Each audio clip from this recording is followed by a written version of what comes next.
मंत्रालयाच्या अखत्यारातील शासकीय रुग्णालय, प्राथमिक आरोग्य केंद्र आणि उपकेंद्रांच्या सफाईचं कंत्राट.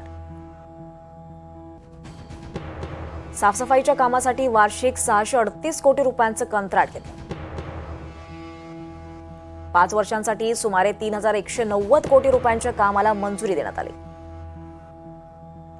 सफाईच्या कामासाठी पुण्यातील एका कंपनीला हे कंत्राट दिलं.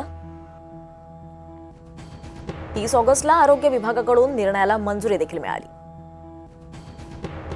याच साफसफाईच्या कामासाठी पूर्वी 70 कोटी रुपये खर्च होता.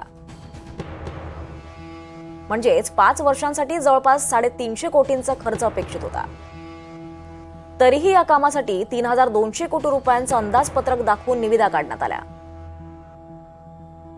मुख्यमंत्री फडणवीसांनी या निर्णयाला स्थगिती देत आता मोठा धक्का दिला आहे.